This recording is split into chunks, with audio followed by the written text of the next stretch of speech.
Ela me abraçou na porta, sorrindo como se fôssemos irmãs. Minha querida nora. Mas eu ainda lembrava das lágrimas que derramei nesta mesma sala 3 anos atrás, quando ela disse que eu nunca seria suficiente para seu filho. O perfume caro dela ainda impregnava minha blusa quando me afastei daquele abraço teatral. Dona Helena sempre teve essa habilidade de transformar gestos de carinho em performance, como se cada movimento fosse calculado para uma audiência invisível. Seus olhos, porém, continuavam os mesmos de sempre, frios como gelo, avaliando cada detalhe da minha aparência com o desprezo mal disfarçado de sempre. Meu nome é Carolina, tenho 28 anos, e durante muito tempo acreditei que o amor poderia vencer qualquer barreira. Que ingênua eu era! Quando conheci Ricardo na faculdade, ele cursava administração enquanto eu me formava em pedagogia. Éramos de mundos completamente diferentes, mas algo em seus olhos gentis me fez acreditar que essas diferenças não importavam. Ele vinha de uma família tradicional da cidade, proprietária de uma loja de móveis que já passava de geração em geração. Eu era filha de uma costureira e de um mecânico, criada em uma casa onde o amor abundava, mas o dinheiro sempre foi contado centavo por centavo. Nossa diferença social nunca me incomodou até conhecer Dona Helena. No primeiro jantar na casa da família dele, ela me cumprimentou com um sorriso que não chegava aos olhos e uma pergunta que soou mais como interrogatório. Então você é professora de escola pública? Que interessante. A palavra interessante saiu de sua boca como se fosse algo podre que precisasse ser cuspido rapidamente. Durante todo aquele jantar, senti seu olhar me dissecando. Cada garfada que eu dava, cada palavra que pronunciava, cada gesto que fazia era analisado com a precisão de um cientista estudando uma espécie inferior. Ricardo, alheio a tudo, conversava animadamente com o pai sobre negócios, enquanto eu tentava me fazer pequena naquela sala imensa, decorada com móveis que custavam mais que o salário anual da minha mãe. Professora de escola pública, ela repetiu mais tarde, quando Ricardo foi buscar a sobremesa na cozinha. Deve ser muito gratificante trabalhar com crianças carentes, imagino. O tom era doce, mas as palavras carregavam veneno. Ricardo sempre foi muito sensível a causas sociais. Desde pequeno, levava cachorro de rua para casa. A comparação estava implícita, e ela sabia que eu havia entendido perfeitamente. Naquela noite, chorei no banheiro do restaurante onde Ricardo me levou depois do jantar. Ele notou meus olhos vermelhos, mas quando expliquei o que havia acontecido, ele apenas suspirou. Minha mãe é assim mesmo, Carolina. Ela precisa de tempo para se acostumar. Não leva para o coração, ela só quer o melhor para mim. Essas palavras se tornariam o refrão dos nossos 2 primeiros anos de casamento. Toda vez que Dona Helena fazia um comentário cruel, toda vez que me humilhava na frente de outras pessoas, toda vez que tentava sabotar nosso relacionamento, Ricardo repetia a mesma desculpa. Ela só quer o melhor para mim. Como se eu não fosse o melhor para ele. As humilhações começaram sutis. Convites para almoços de família que esquecia de me fazer. Apresentações de outras mulheres como amigas especiais da família, sempre que tínhamos algum evento social. Comentários aparentemente inocentes sobre minha roupa, meu cabelo, minha forma de falar. Que vestido interessante, querida. Onde você comprou? Deve ter sido muito acessível. Eu tentava me defender, mas ela era mestra na arte da crueldade educada. Nunca dizia nada que pudesse ser claramente classificado como ofensa. Sempre mantinha um tom doce e um sorriso nos lábios. Era como receber punhaladas com luvas de seda. O pior aconteceu durante uma ceia de Natal.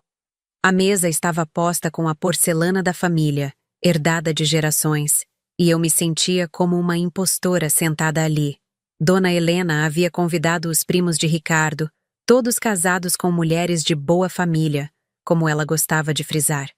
Durante a sobremesa, uma das cunhadas comentou sobre uma viagem que havia feito para a Europa. "E você, Carolina, já foi à Europa?" perguntou Dona Helena, sabendo perfeitamente que com meu salário de professora, mal conseguia pagar as contas do mês. "Ainda não tive oportunidade", respondi. tentando manter a dignidade. Que pena. Ricardo sempre viajou muito quando era solteiro. Ele e a Fernanda. Você lembra da Fernanda, não é, filho? Sempre faziam aquelas viagens maravilhosas. Ela se virou para as outras mulheres na mesa. Fernanda é filha do Dr. Almeida, o cardiologista, uma moça encantadora formada em arquitetura. Eles namoraram durante anos. Ricardo tentou mudar de assunto, mas Dona Helena continuou. Fernanda sempre dizia que queria conhecer todos os museus da Europa. Uma moça culta, refinada. Pena que não deu certo entre vocês dois. Eu sabia exatamente o que ela estava fazendo. Estava me comparando com o que ela considerava a escolha ideal para o filho. Cada palavra era uma facada certeira na minha autoestima. Um lembrete de que eu nunca seria suficiente para a família deles. Naquela noite, no quarto, questionei Ricardo sobre Fernanda. Ele apenas suspirou, cansado. Carolina, isso foi há anos. Por que você fica remoendo essas coisas? Minha mãe às vezes fala demais, mas ela não tem má intenção. Não tem má intenção? Eu me levantei da cama, incrédula. Ricardo, ela passou a noite inteira me humilhando na frente da sua família. Você está exagerando. Ela só estava conversando. Conversando? Ela estava deixando claro que eu não sirvo para você. Ele se aproximou e segurou minhas mãos. Amor, você sabe que eu te amo. Não importa o que qualquer pessoa pense. Você é minha esposa, e é isso que importa. Mas importava sim. Cada jantar em família se tornava uma batalha silenciosa. Cada evento social era um campo minado onde eu tinha que cuidar cada palavra, cada gesto, porque sabia que Dona Helena estava esperando qualquer escorregão para me atacar. O que mais me machucava era ver Ricardo se afastando aos poucos. As palavras venenosas da mãe estavam fazendo efeito. Ele começou a questionar coisas que nunca haviam sido problema antes. Por que eu não queria ir mais aos jantares na casa dela? Por que eu parecia sempre tensa quando estávamos com a família? Por que eu não tentava me esforçar mais para agradar a mãe dele? Talvez se você tentasse ser mais flexível, ele sugeriu certa vez, depois de outro jantar desastroso. Minha mãe cresceu de um jeito diferente. Ela tem suas manias, mas no fundo tem um coração bom. Coração bom. Eu quase ri da ironia. Se aquilo era bondade, eu preferia a crueldade honesta. As mensagens que ela enviava para Ricardo eram o golpe final.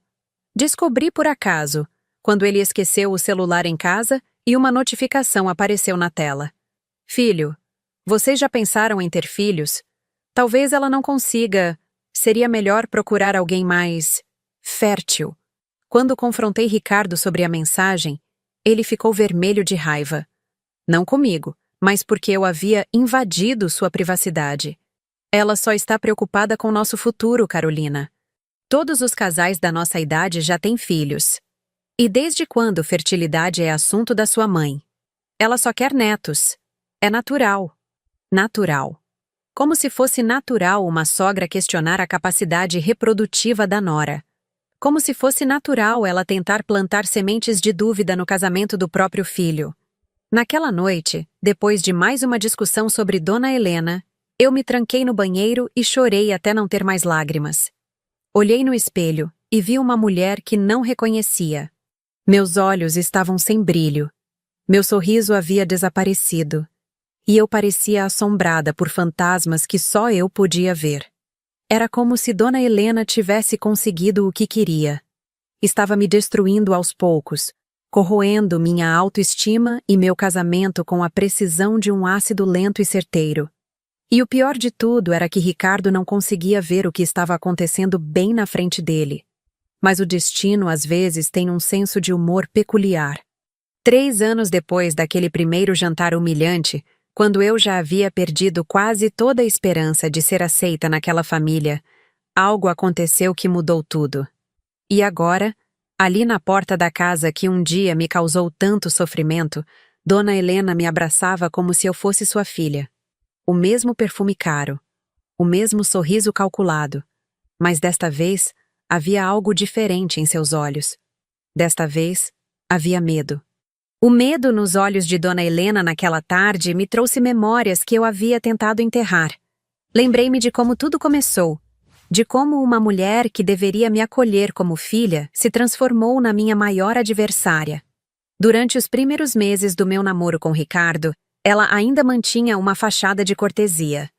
Não era calorosa, mas também não era abertamente hostil. Isso mudou no dia em que descobriu que meus pais moravam em um conjunto habitacional na periferia da cidade.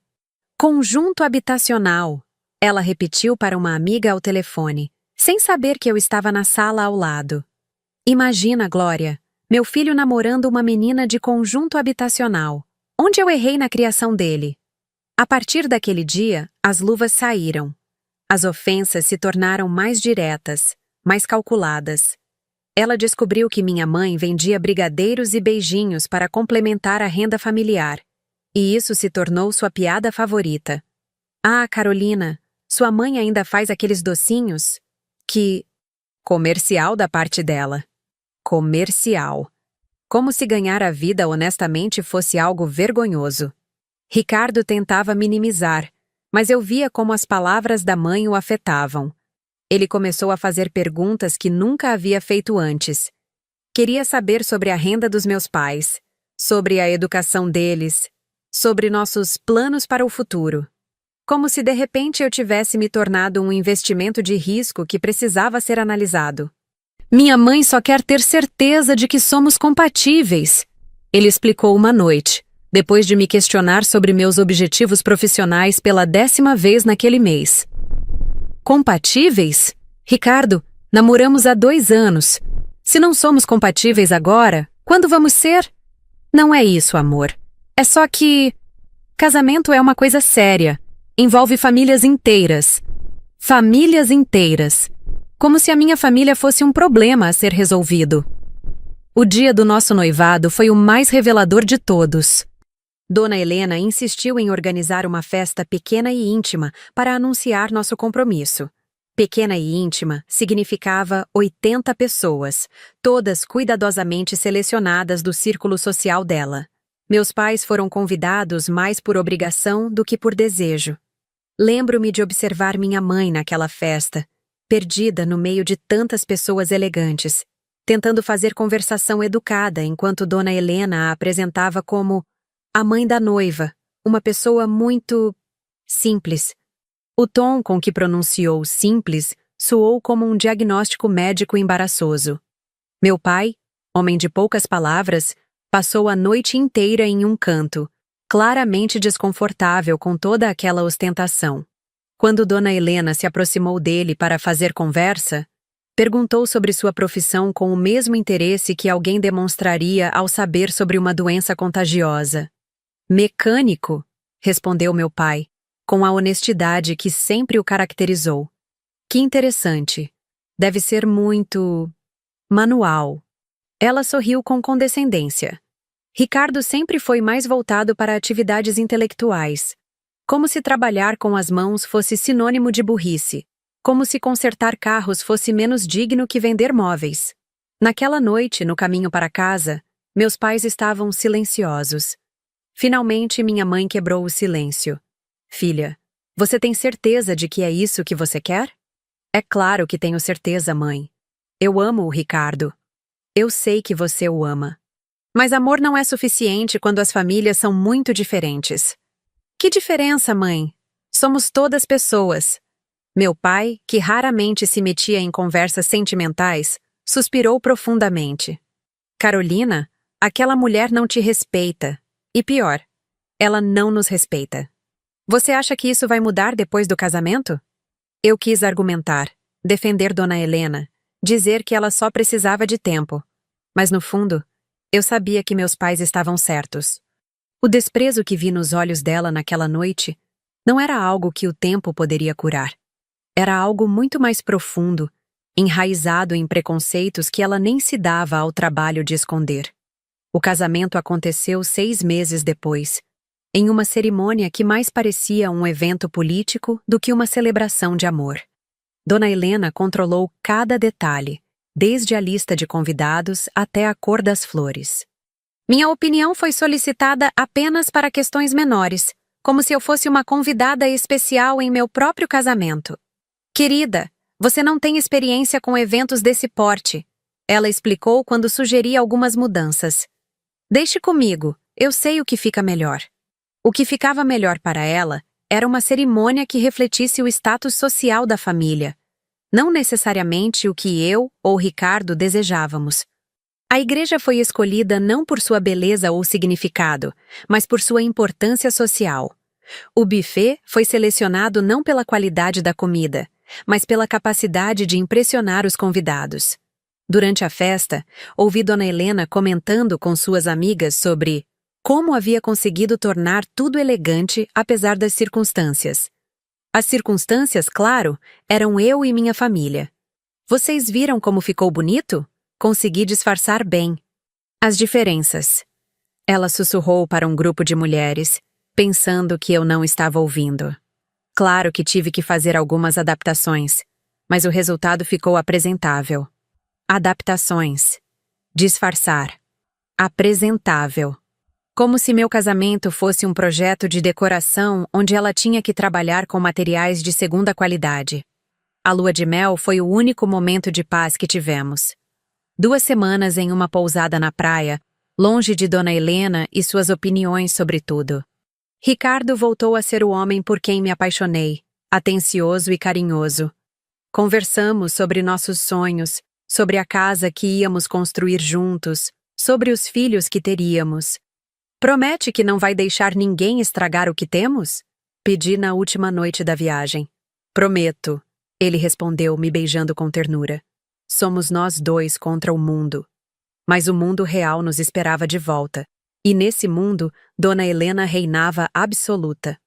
A primeira grande briga depois do casamento aconteceu por causa de uma panela. Sim, uma simples panela de pressão que minha mãe me deu de presente. Era uma panela comum, comprada em uma loja de departamentos, nada de especial. Mas para minha mãe, representava um gesto de amor e cuidado. Dona Helena viu a panela na minha cozinha e não conseguiu esconder o desdém. Querida, você não precisa usar essas coisas populares. Posso te dar o número da loja onde compro meus utensílios. Eles têm peças muito mais adequadas para uma casa como a sua.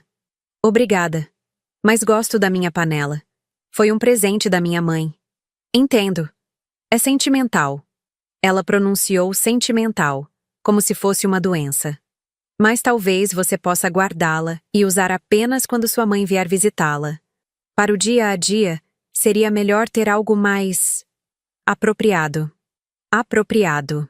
Adequado. Popular. Cada palavra era uma pequena humilhação. Um lembrete constante de que eu não pertencia Ricardo chegou àquele em casa mundo. No meio da nossa conversa e imediatamente percebeu a tensão. Quando expliquei o que havia acontecido, ele suspirou com aquela expressão cansada que estava se tornando cada vez mais comum.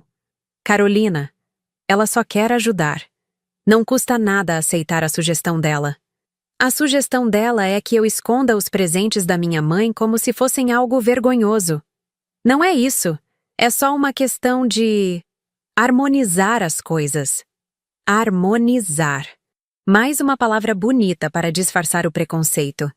Aquela noite, liguei para minha mãe e chorei no telefone. Contei sobre a panela, sobre os comentários de Dona Helena, sobre como me sentia deslocada na minha própria casa. Filha, disse minha mãe com a sabedoria que só a experiência pode dar.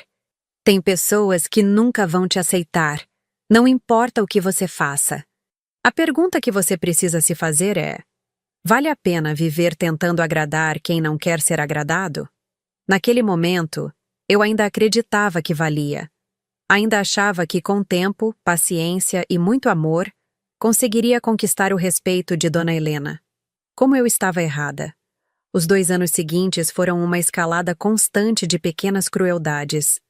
Dona Helena desenvolveu uma habilidade impressionante para me humilhar em público com comentários aparentemente inocentes. Em restaurantes, ela sempre encontrava algo para criticar na minha escolha do prato. Que interessante, Carolina. Você sempre pede as coisas mais econômicas do cardápio. Em lojas, ela fazia questão de comentar sobre os preços. Nossa, que caro! Mas claro, vocês devem estar acostumados com outras faixas de preço, não é? Em eventos sociais, ela me apresentava sempre com a mesma frase. Esta é Carolina, a esposa do Ricardo. Ela é professora. O tom com que dizia professora soava como se estivesse apresentando alguém com uma profissão constrangedora. O pior era que Ricardo estava se acostumando com tudo isso. As defesas dele se tornaram cada vez mais raras e fracas. Ele parecia genuinamente convencido de que eu estava exagerando ou sendo sensível demais. Minha mãe não tem filtro, mas ela não é má pessoa. Tornou-se sua resposta padrão para todas as minhas reclamações. Não tem filtro. Como se crueldade deliberada fosse apenas falta de educação. Mas ainda estava por vir o golpe mais baixo de todos. O dia em que Dona Helena decidiu questionar minha capacidade de dar netos para a família. As mensagens sobre fertilidade começaram sutis, como tudo que Dona Helena fazia. Primeiro foram comentários aparentemente inocentes durante jantares familiares sobre casais que já tinham filhos na nossa idade. Depois vieram as perguntas diretas para Ricardo quando ela achava que eu não estava ouvindo. Filho, vocês não acham que já está na hora? Os Almeida já têm 2 netos. E o Gabriel é mais novo que você. Ricardo sempre respondia com evasivas, dizendo que ainda não era o momento certo, que queríamos nos estabelecer melhor primeiro. Mas eu via como essas conversas o afetavam. Ele começou a me olhar de forma diferente, como se estivesse avaliando algo que nunca havia questionado antes. A primeira mensagem direta chegou em uma terça-feira chuvosa. Ricardo havia esquecido o celular em casa depois do café da manhã, e quando a tela acendeu com uma notificação, eu vi o nome dela. Mãe, piscando insistentemente na tela. Não era minha intenção ler. Juro que não era. Mas as primeiras palavras apareceram na prévia da mensagem.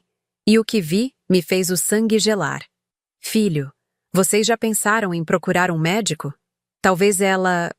Peguei o telefone com as mãos tremendo e li a mensagem completa. Filho, vocês já pensaram em procurar um médico?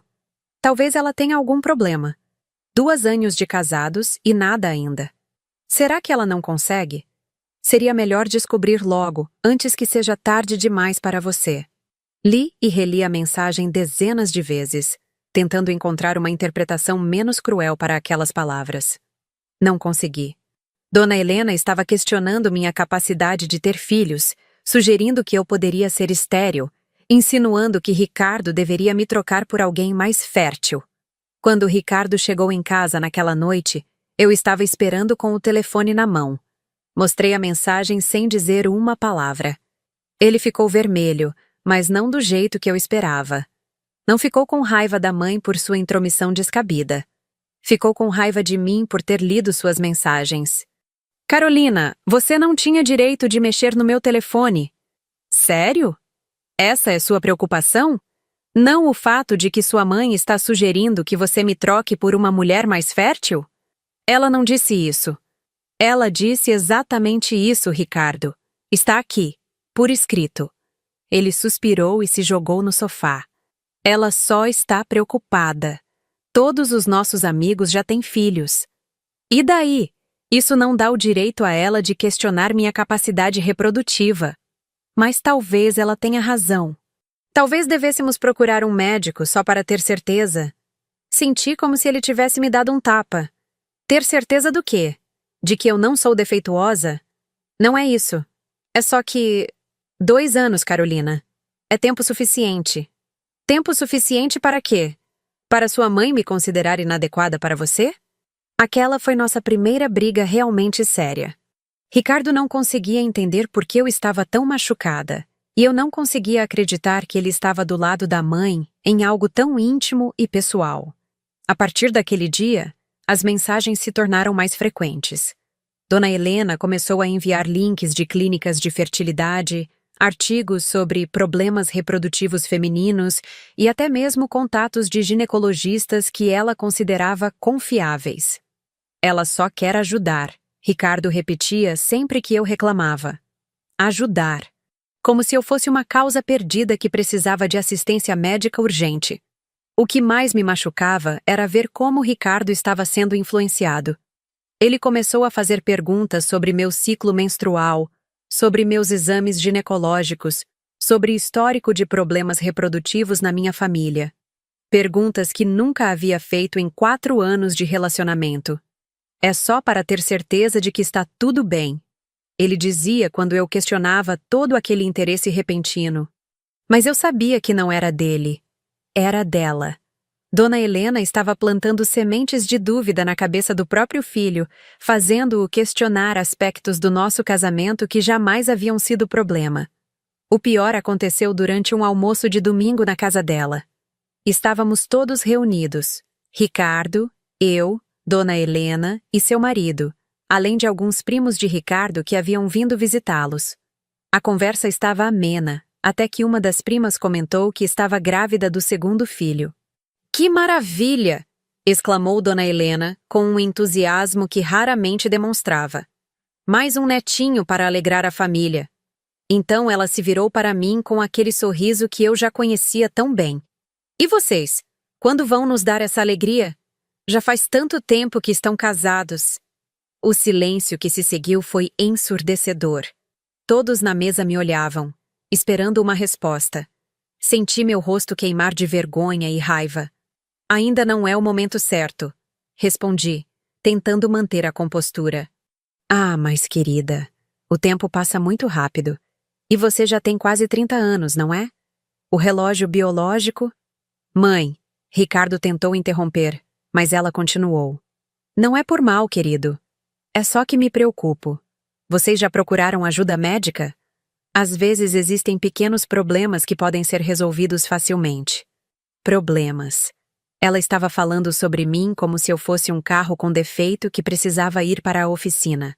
"Não temos nenhum problema", disse, tentando manter a voz firme. "Claro que não, querida, mas às vezes é bom fazer uns examinhos, não custa nada. Eu conheço um médico excelente, muito discreto. Posso passar o contato." Discreto. Como se precisássemos de discrição para tratar de uma doença vergonhosa. Naquela noite, explorei com Ricardo de uma forma que nunca havia acontecido antes. Gritei, chorei, joguei coisas.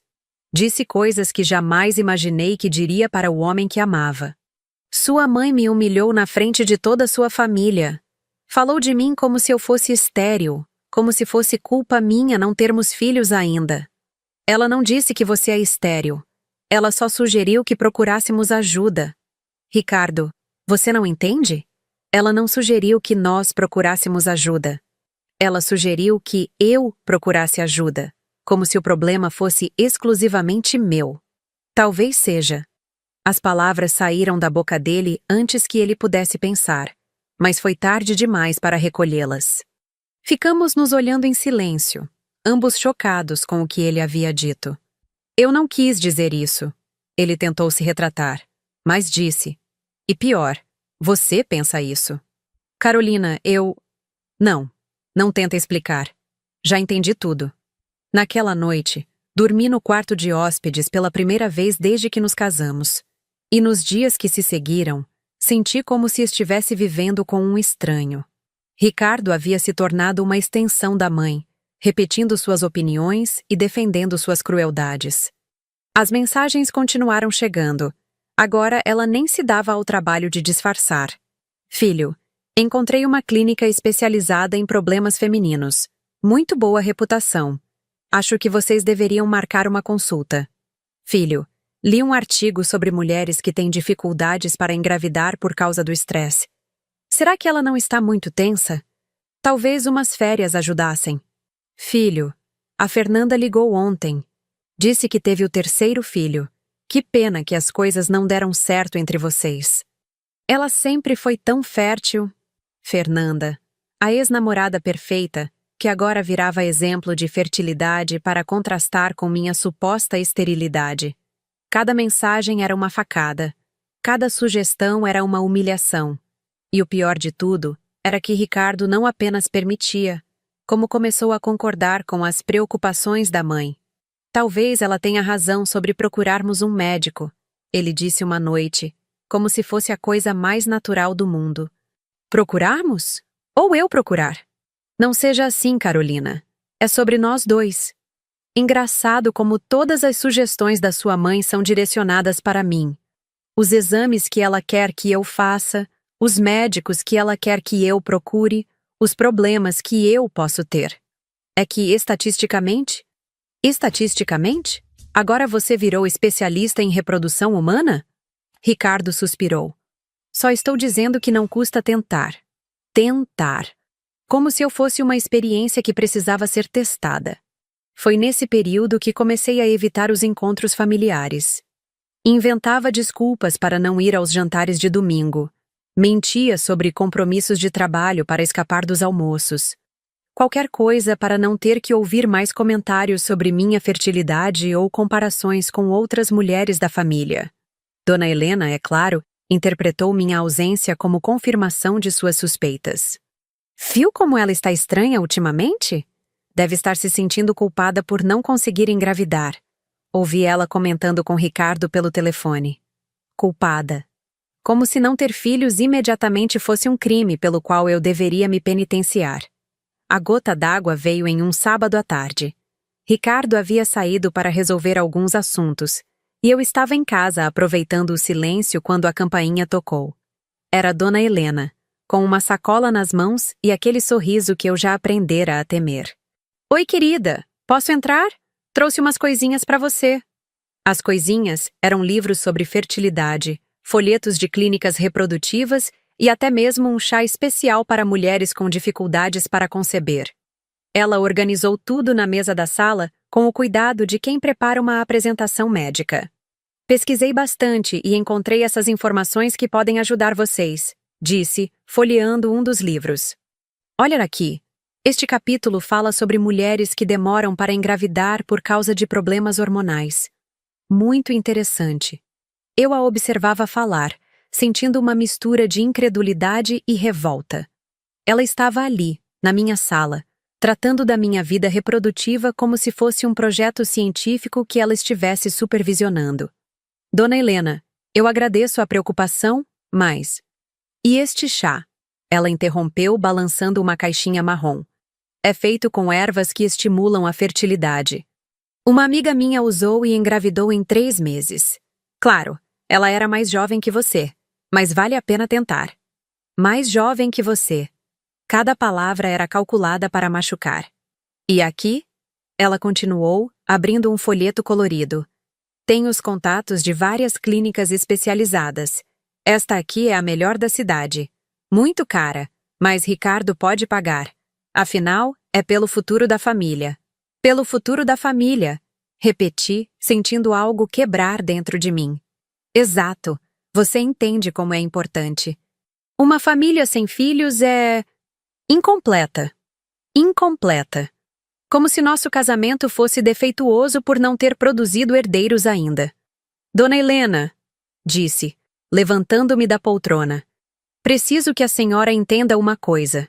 Minha vida reprodutiva não é assunto seu. Ela pareceu genuinamente surpresa com minha reação. Querida, eu só estou tentando ajudar. Ajudar como? Me humilhando? Questionando minha capacidade de ser mãe?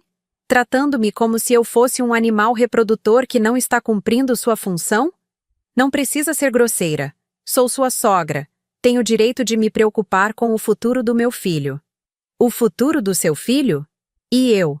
Não sou parte desse futuro? Ou só sirvo como incubadora?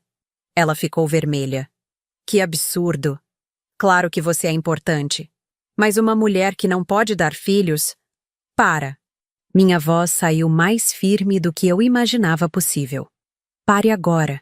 A senhora não tem o direito de questionar minha capacidade de ter filhos. Não tem o direito de interferir no meu casamento.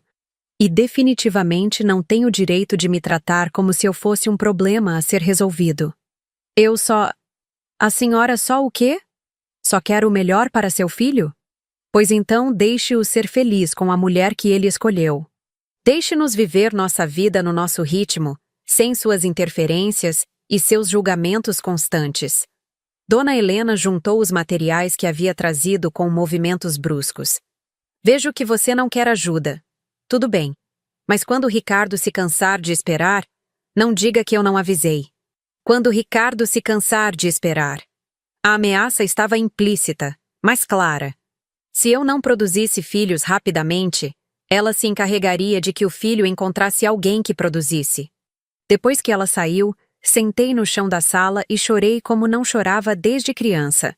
Chorei pela humilhação, pela impotência, pela sensação de estar lutando uma batalha que jamais poderia vencer.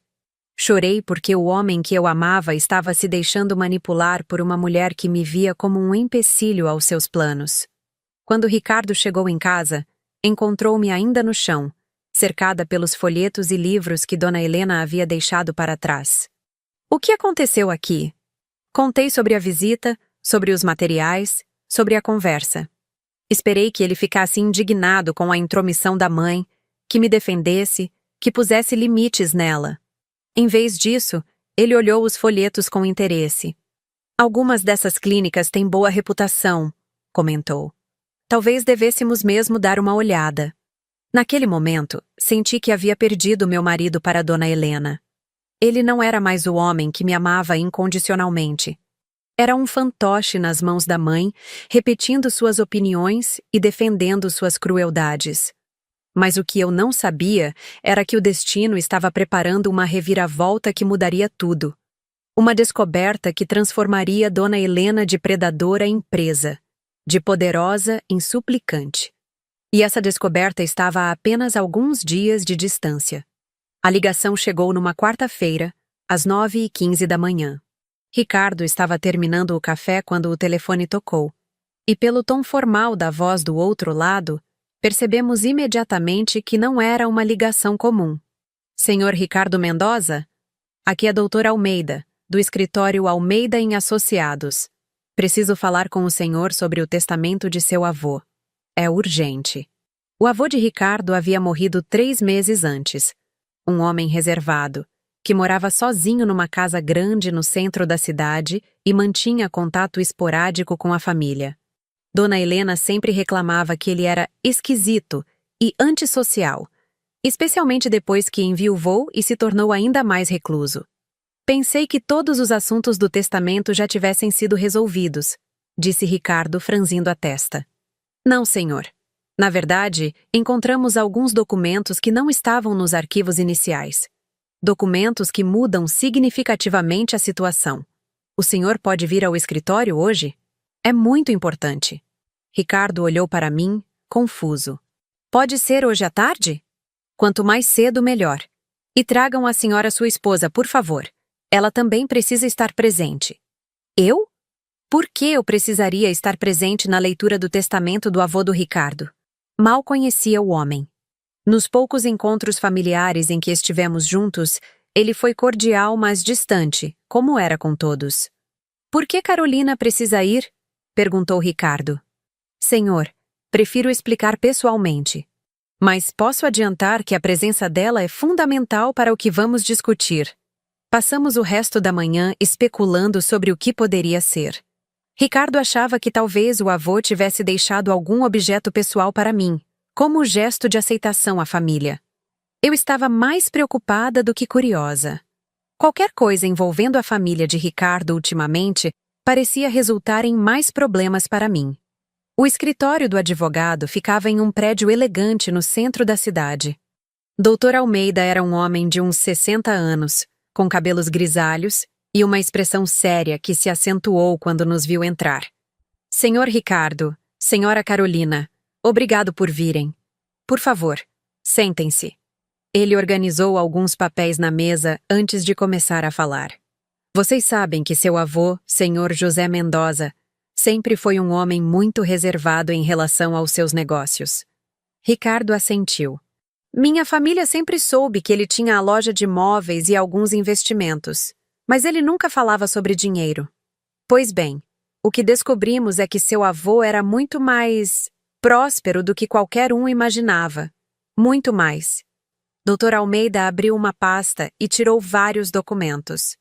Durante os últimos 40 anos, seu avô fez investimentos extremamente bem-sucedidos. Ele possuía ações em várias empresas, propriedades em 3 estados diferentes, e havia criado uma empresa de investimentos que gerenciava uma fortuna considerável. Considerável como? Perguntou Ricardo, visivelmente abalado. Estamos falando de aproximadamente 15 milhões de reais em ativos diversos, senhor Ricardo. O silêncio que se seguiu foi ensurdecedor. 15 milhões de reais. O avô reservado e antissocial de Ricardo era multimilionário, e ninguém na família fazia ideia. Mas isso não é tudo, continuou o advogado. Seu avô deixou instruções muito específicas sobre como essa herança deveria ser distribuída. Ele pegou outro documento, este com um lacre oficial já quebrado. Aqui está a parte que exige a presença de ambos. O testamento determina que toda a fortuna seja transferida não para o senhor Ricardo diretamente, mas para sua esposa legal. Como assim? Perguntei, finalmente encontrando minha voz. Senhora Carolina, segundo o testamento do senhor José Mendoza, a senhora é a única herdeira de todos os bens dele.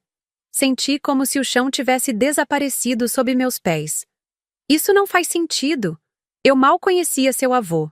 Ah, mas ele conhecia a senhora muito bem, disse Dr. Almeida, virando algumas páginas. Ele fez questão de deixar uma carta explicando suas motivações. Posso ler? Ricardo estava pálido como papel. Por favor. O advogado pegou uma folha manuscrita e começou a ler com voz clara. Para minha neta Carolina, porque é assim que a considero desde o dia em que meu neto a trouxe para conhecer a família.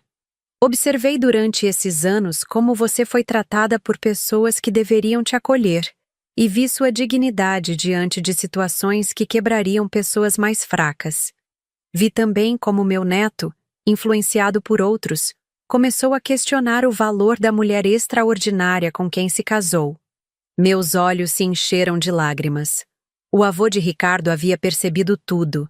Havia visto as humilhações, o desprezo, a manipulação.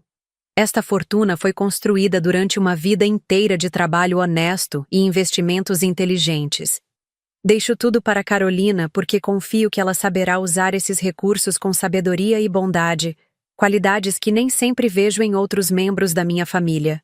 Além disso, espero que isso sirva como lição para aqueles que julgam o valor das pessoas pela origem social ou conta bancária.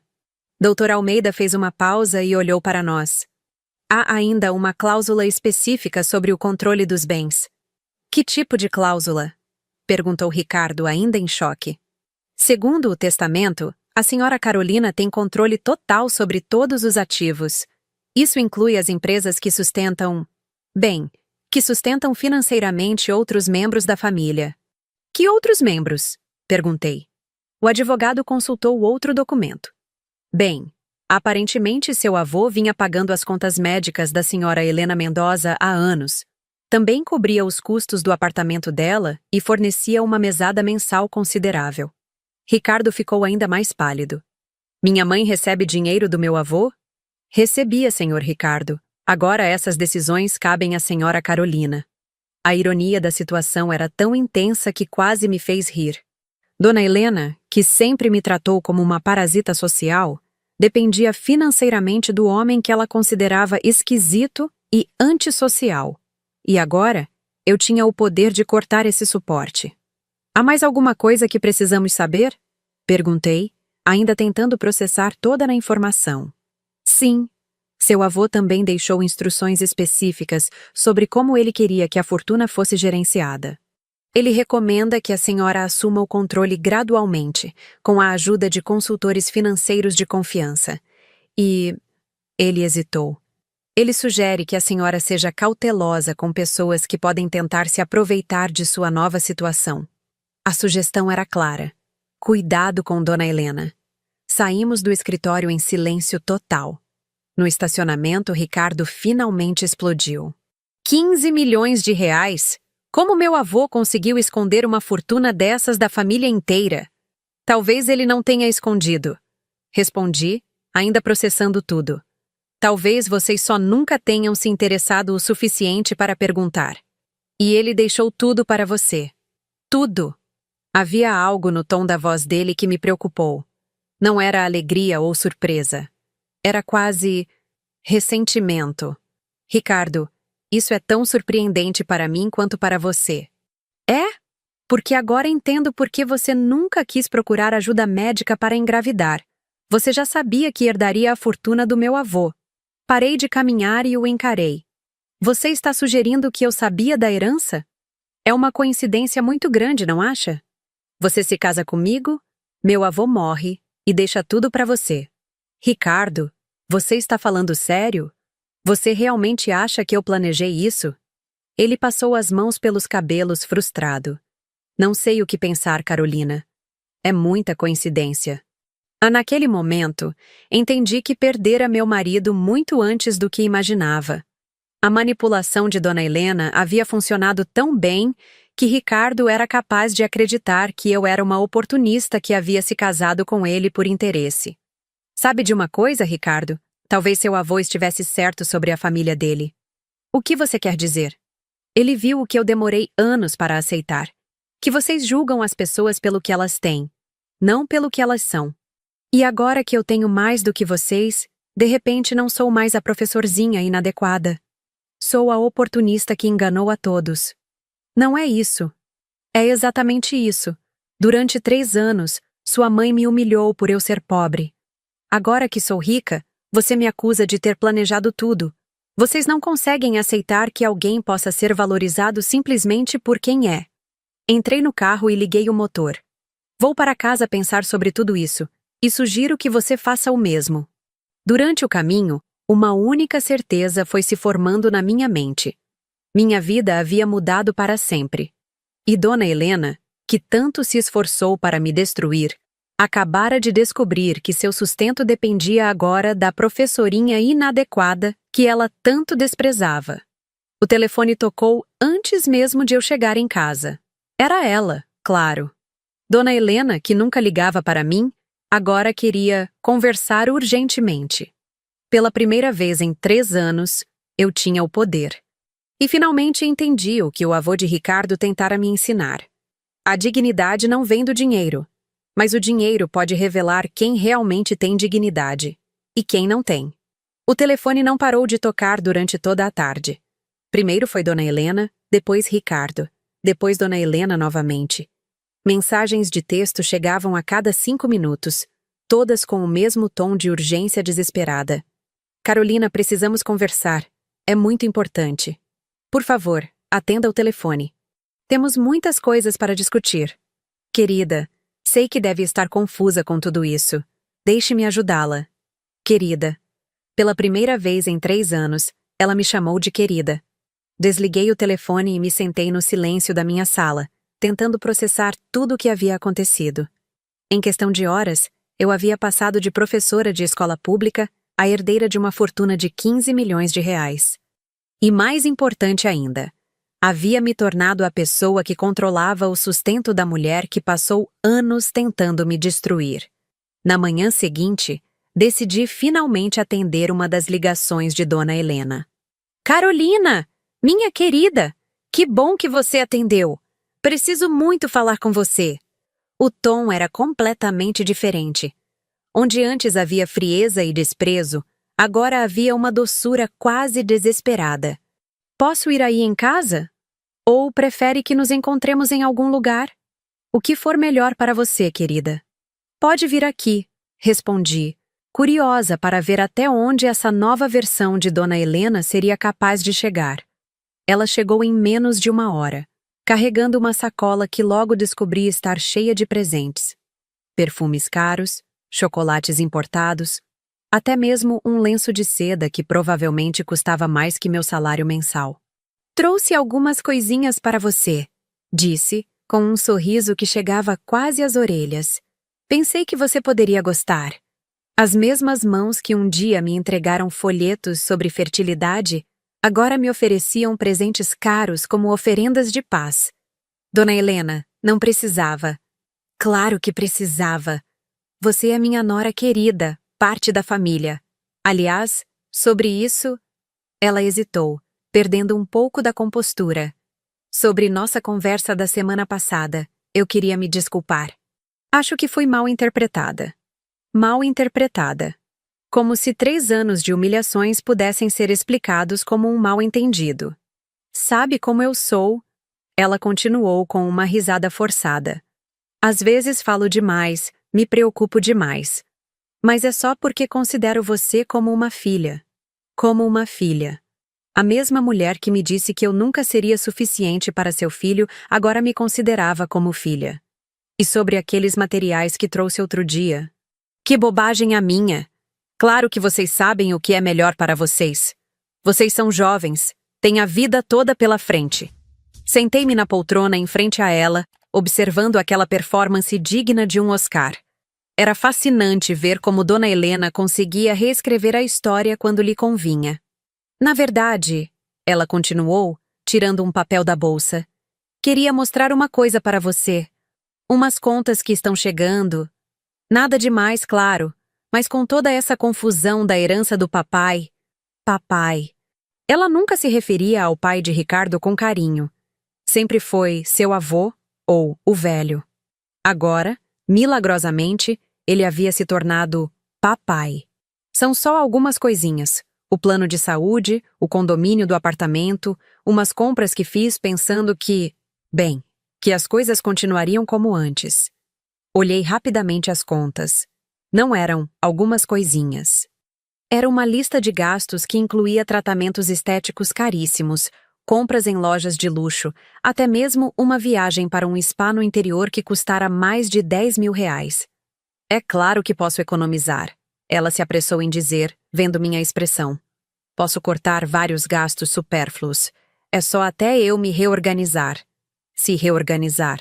Como se toda aquela vida de luxo fosse sustentada pelo próprio trabalho, e não pelo dinheiro do sogro que ela considerava esquisito. Dona Helena, disse colocando as contas na mesa. Posso fazer uma pergunta? Claro, querida. Pode perguntar o que quiser. A senhora sabia que dependia financeiramente do pai do Ricardo? Ela ficou vermelha, mas tentou manter o sorriso. Dependia não é bem a palavra. Digamos que ele ajudava com algumas coisas. Sempre foi muito generoso. Generoso. E a senhora nunca achou estranho ele ajudar tanto assim alguém que considerava antissocial? O sorriso vacilou. Eu nunca disse que ele era antissocial. Talvez você tenha mal interpretado. Tenho uma boa memória, Dona Helena. Lembro-me exatamente das palavras que a senhora usou para se referir a ele. Ela mudou de estratégia rapidamente. Bom, se eu disse isso, foi porque estava preocupada com ele. Pessoas mais velhas às vezes se isolam, e isso não é saudável. Eu só queria que ele fosse mais sociável. Entendo. Levantei-me e caminhei até a janela. E agora? Como planeja se reorganizar? Bem, pensei que talvez pudéssemos conversar sobre isso. Afinal, somos família. E família se ajuda, não é? Família. A palavra que ela evitou usar comigo durante 3 anos agora saía de sua boca com uma facilidade impressionante. A senhora tem razão, disse, me virando para encará-la. Família se ajuda, e acho que chegou a hora de conversarmos honestamente sobre nossa relação familiar. Ela se animou, pensando que estava conseguindo o que queria. Exato, sempre quis ter uma relação próxima com você, Carolina. Acho que talvez não tenha demonstrado isso da forma correta. Não tenha demonstrado da forma correta. Repeti. É uma forma interessante de descrever 3 anos de humilhações. O sorriso finalmente desapareceu do rosto dela. Carolina, Não, deixe-me falar agora. Durante 3 anos, a senhora me tratou como se eu fosse uma intrusa na sua família. Me humilhou em público, questionou minha capacidade de ser esposa e mãe, tentou convencer seu filho de que eu não era suficiente para ele. Eu estava protegendo meu filho. A senhora estava protegendo o quê? O dinheiro do sogro que sustentava sua vida de luxo? Ela empalideceu. Não é isso. Não é? Então me explique por que uma mulher que sempre desprezou o sogro antissocial recebia dele uma mesada generosa para manter suas regalias. Carolina, você não entende. Entendo perfeitamente.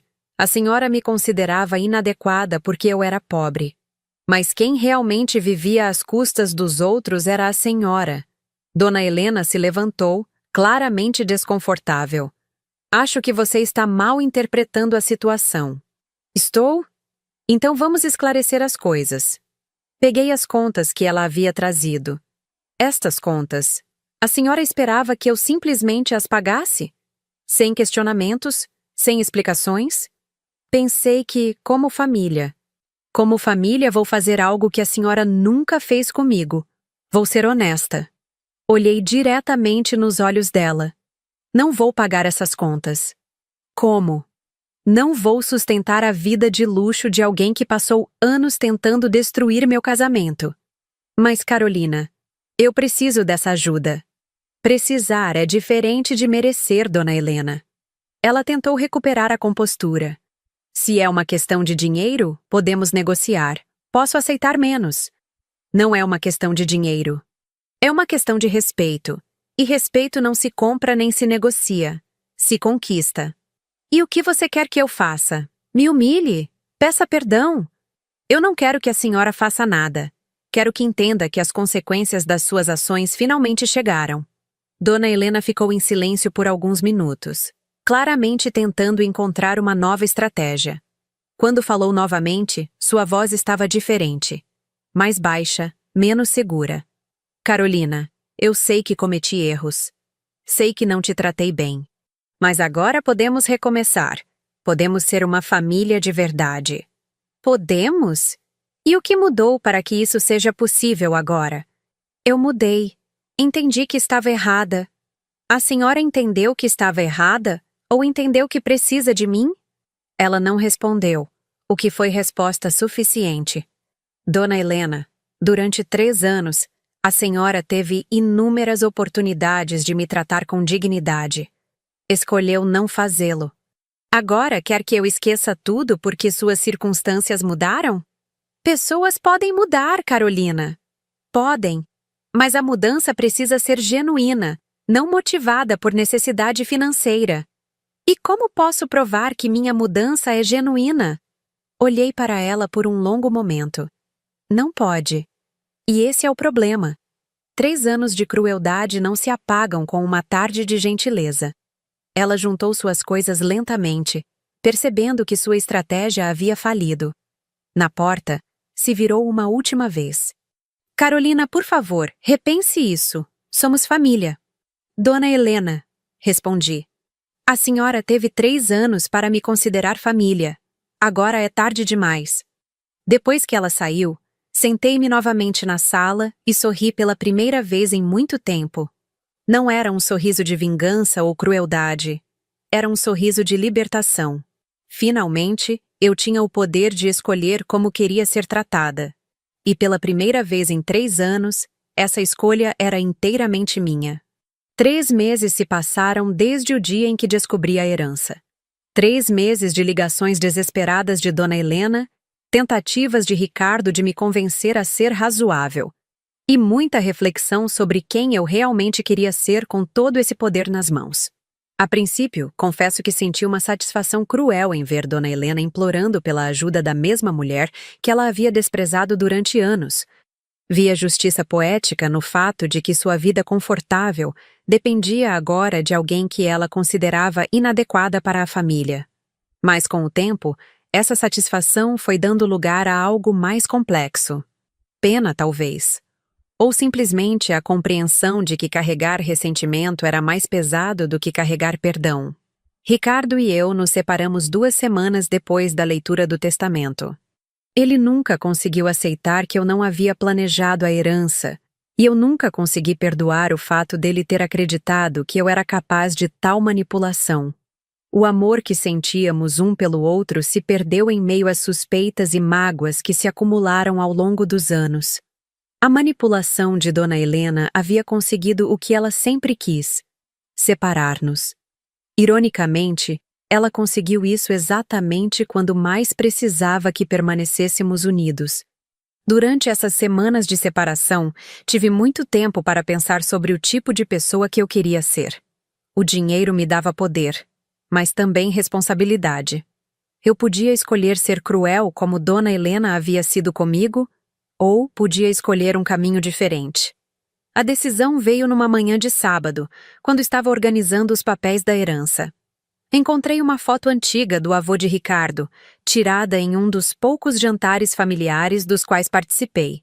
Na foto, ele estava me observando com um sorriso gentil, enquanto Dona Helena falava com outras pessoas, me ignorando completamente.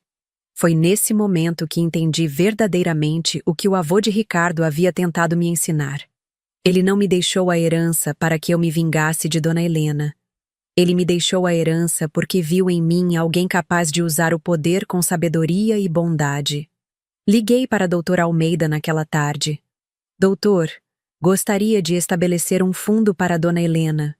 Quero garantir que ela tenha uma vida digna, mas dentro de limites razoáveis. Senhora Carolina, a senhora tem certeza? Depois de tudo o que aconteceu, tenho certeza, mas com condições claras. Elaboramos um plano simples. Dona Helena receberia uma mesada mensal suficiente para manter uma vida confortável, mas não luxuosa.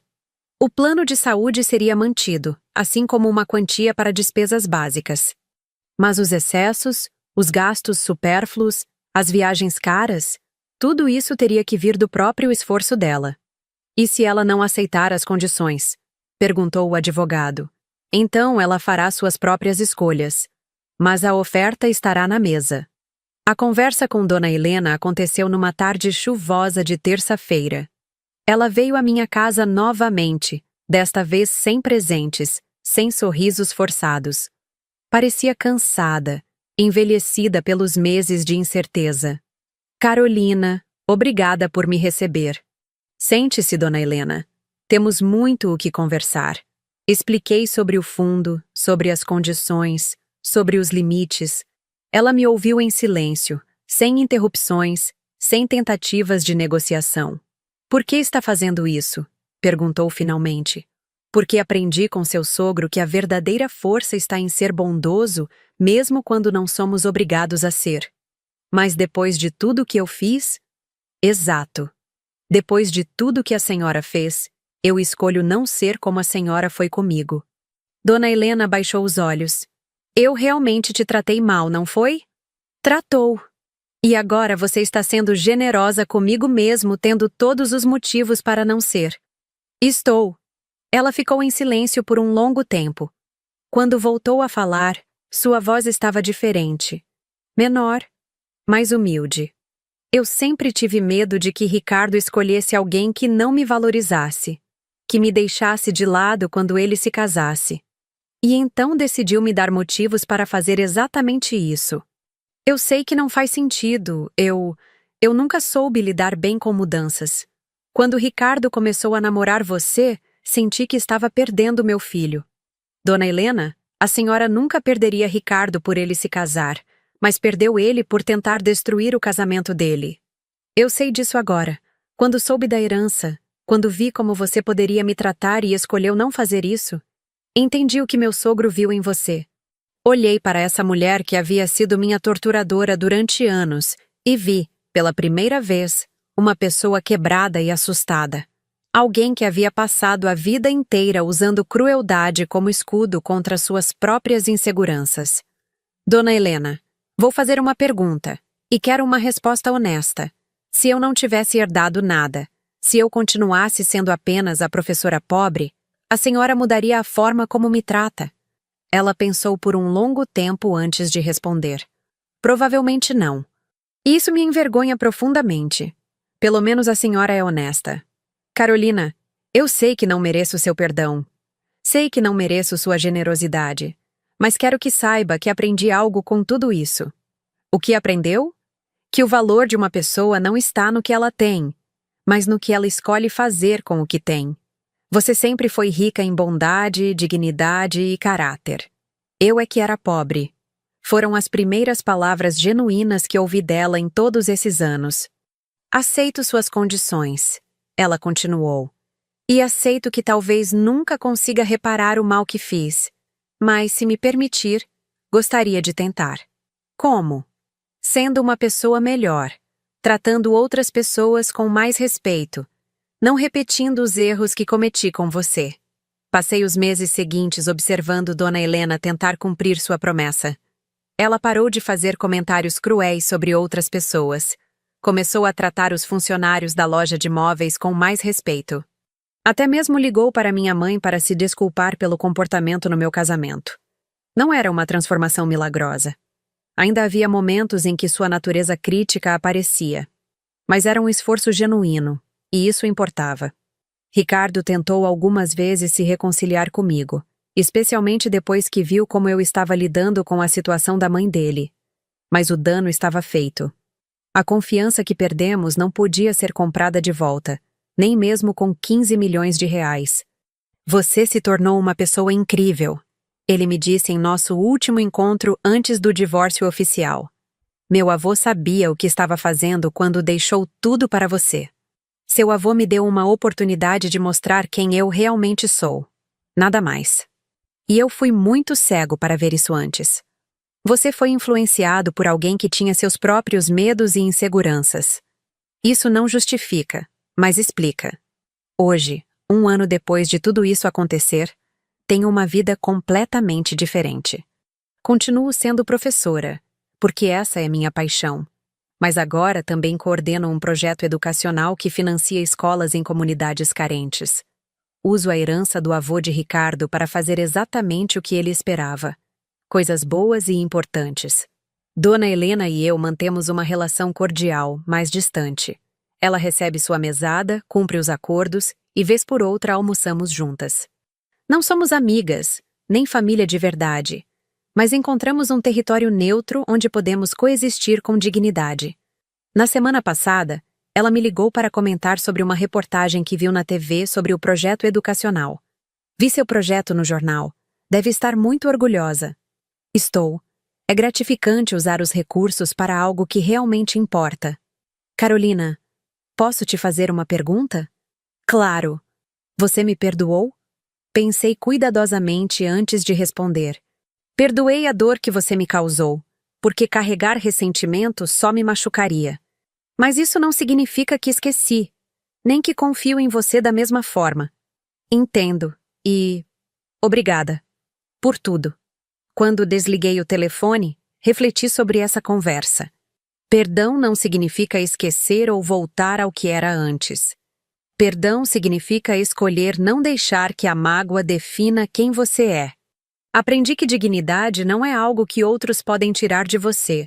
É algo que você escolhe manter, independentemente de como é tratado. O dinheiro não criou minha dignidade. Apenas me deu a oportunidade de exercê-la com poder. Hoje, quando me olho no espelho, vejo uma mulher que sobreviveu a anos de humilhação sem perder sua essência. Vejo alguém que, quando teve a chance de ser cruel, escolheu ser justa. Vejo alguém que transformou uma herança inesperada em oportunidade de fazer o bem. O avô de Ricardo estava certo. O valor de uma pessoa não está no que ela tem, mas no que escolhe fazer com o que tem. E eu escolhi construir pontes onde outros construíram muros. Escolhi plantar flores onde outros plantaram espinhos. Escolhi ser melhor do que aqueles que tentaram me diminuir. E essa, descobri, é a verdadeira riqueza.